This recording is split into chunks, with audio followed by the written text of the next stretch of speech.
नमस्कार, आप देख रहे हैं हमारा डिजिटल प्लेटफॉर्म और मैं हूं आपके साथ गरी।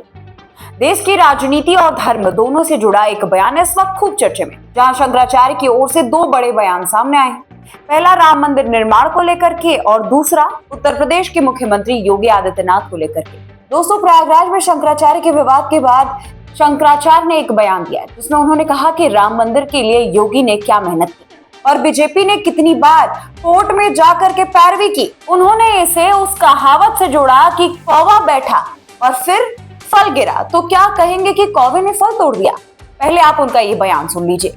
राम मंदिर के लिए कौन सी मेहनत की योगी जी ने? बताओ, बता दो। आज सब जनता यहाँ पर खड़ी है और चैनल के माध्यम से भी देखने वाली है। बता दो कौन सी मेहनत की, बता दो कौन सी मेहनत की, बता दो ना। पूछ रहा हूँ आप बता दो। आपने कहा ना कि उन्होंने मेहनत की, हमने तो नहीं कहा। मैं तो देखता था कि वो भाई आपने बताया, आपने ये कहा कि उन्होंने मेहनत की, तो आप बताइए, सिद्ध करिए कि क्या मेहनत की उन्होंने। एक मुख्यमंत्री का आप सिद्ध करिए कि उन्होंने क्या मेहनत की। मैं बता रहा हूँ, मैं एक पत्रकार होने के नाते बता रहा हूँ महाराज जी, बताइए कि मैंने एक पत्रकार होने के नाते उत्तर प्रदेश के किसी भी मुख्यमंत्री को नहीं देखा जितनी बार अयोध्या का दौरा योगी आदित्यनाथ ने। भाई अपनी राजनीति चमकाने के लिए कोई कितना भी कुछ करे, राजनीति चमकाने के लिए किया गया। जब तक मुकदमा चल रहा था राम जन्मभूमि का, कितनी बार पैरवी करने के लिए न्यायालय गए आदित्यनाथ? बता दो नाम। वकील थोड़े ना वो वकील पैरवी नहीं करता है, वकील बहस करता है। पैरवी जो है मुवक्किल करता है। आप लोग ये मानते हैं कि बीजेपी ने मंदिर बनवाया कि वकीलों ने कोर्ट में केस जीता? वकीलों ने जो जीता, पक्षकारों ने जीता। काउंटर कर रहे हैं, वकीलों ने जीता, पक्षकारों ने जीता। मुकदमा तो उन्होंने लड़ा, बीजेपी ने कहाँ लड़ा मुकदमा? बीजेपी कहाँ पक्षकार थी? बताओ ना। नहीं पक्षकार थी, तो फिर बीजेपी की सरकार जब नहीं थी तो यहाँ पर नहीं बना मंदिर। बीजेपी की सरकार, ये तो कौआ के बैठने से फल गिर गया, तो आप कहेंगे कौए ने तोड़ दिया? ऐसी बात कर रहे हो आप। इस बयान को सीधे तौर पर बीजेपी और खास करके दोस्तों योगी सरकार अपनी भूमिका पर सवाल खड़ा मानती है, लेकिन यहाँ राजनीतिक पक्ष अलग कहानी बताता है। बीजेपी का कहना है कि राम मंदिर मामला दशकों तक अदालत में लंबित रहा, लेकिन 2014 के बाद केंद्र में बीजेपी सरकार आने के बाद कानूनी प्रक्रिया में तेजी आई और सुप्रीम कोर्ट में सुनवाई नियमित हुई और 2019 में ऐतिहासिक फैसला जो है वो हमारे सामने आ खड़ा हो गया। जी हाँ दोस्तों, आगे इसके बाद हम आपको बताएं कि उत्तर प्रदेश में योगी आदित्यनाथ के मुख्यमंत्री बनने के बाद अयोध्या में जमीन अधिग्रहण, सुरक्षा व्यवस्था और निर्माण से जुड़ी प्रशासनिक प्रक्रिया तेजी से पूरी की गई। सरकार का तर्क है कि मंदिर निर्माण सिर्फ कोर्ट के फैसले से नहीं बल्कि जमीनी स्तर पर प्रशासनिक फैसले से भी संभव हुआ है। दोस्तों, राजनीतिक विश्लेषक ये मानते हैं कि अदालत में पैरवी कानूनी पक्ष का हिस्सा था, लेकिन फैसले के बाद निर्माण के लिए राज्य सरकार की भूमिका भी अहम थी। इसीलिए दोस्तों, पूरा श्रेय किसी एक के लिए सही नहीं है। ये राजनीतिक बहस का विषय जरूर हो सकता है, लेकिन योगदान को पूरी तरह नकारना भी एक तरफा नजरिया माना जा सकता है। अब हम आपको दूसरे बयान की तरफ ले चलते हैं। दोस्तों, दूसरा बयान और ज्यादा तीखा था, जहां शंकराचार्य ने योगी आदित्यनाथ की तुलना औरंगजेब से करते हुए कहा कि वे हिंदू कहलाने लायक नहीं है।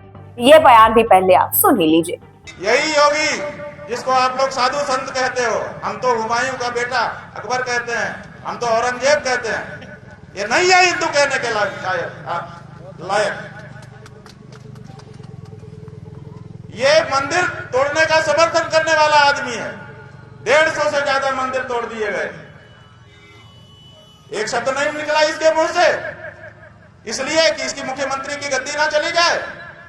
मुख्यमंत्री की गद्दी को महत्वपूर्ण समझने वाला पौराणिक मूर्तियों के सामने क्या हिंदू हो सकता है?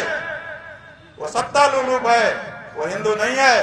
दोस्तों, ये बयान भी राजनीतिक हलकों में और ज्यादा प्रतिक्रिया ला सकता है, क्योंकि औरंगजेब का नाम भारतीय इतिहास में धार्मिक उत्पीड़न से जोड़ा जाता है और किसी वर्तमान नेता के लिए ऐसा शब्द इस्तेमाल करना बेहद कठोर राजनीतिक टिप्पणी मानी जाती है। दोस्तों, बीजेपी समर्थकों का यह तर्क है कि योगी सरकार ने काशी कॉरिडोर, महाकाल कॉरिडोर, अयोध्या दीपोत्सव और धार्मिक स्थलों के विकास जैसे कदम उठाए, जिन्हें वे हिंदू आस्था के समर्थन के रूप में पेश करते। ऐसे में औरंगजेब जैसी तुलना को वे राजनीतिक हमला मानते हैं। दूसरी ओर शंकराचार्य का पक्ष ये दिखाना चाहता है कि धर्म के नाम पर राजनीति करने वालों की आलोचना जरूरी है, और दोस्तों वहीं वो सरकार के फैसलों से असहमति जता रहे हैं। हम आपको बताएं कि प्रयागराज में जो विवाद हुआ उस पर प्रशासन की कार्रवाई भी चर्चे में। पुलिस का कहना है कि कानून व्यवस्था बनाए रखने के लिए कार्रवाई की गई थी, जबकि संत पक्ष के इसे धार्मिक हस्तक्षेप बता रहे हैं। यानी दोस्तों, यहाँ मामला सिर्फ एक बयान का नहीं है, बल्कि धर्म, राजनीति और प्रशासनिक कार्रवाई के टकराव का ये बन गया है। राम मंदिर का मुद्दा वर्षों से भावनात्मक और राजनीतिक दोनों स्तर पर जुड़ा रहा, और अब जब मंदिर बन चुका है तो उसका श्रेय और उसका जिम्मेदारी को लेकर के अलग अलग पक्ष अपने अपने तर्क दे रहे हैं। कुल मिला जुला करके दोस्तों, ये जो पूरा विवाद है वो ये दिखा रहा है कि धार्मिक नेतृत्व और राजनीतिक नेतृत्व के बीच मतभेद जो है वो खुल करके सामने आ रहे हैं, जहां बयान तीखे हैं और जवाब भी उतने ही ज्यादा सख्त आ सकते हैं। आने वाले वक्त में पता चलेगा दोस्तों कि ये जो मुद्दा है वो सिर्फ बयान तक सीमित रहेगा या फिर एक बड़ा राजनीतिक विवाद बन जाएगा। फिलहाल इस वीडियो में इतना ही। मुझे दीजिए इजाजत। नमस्कार।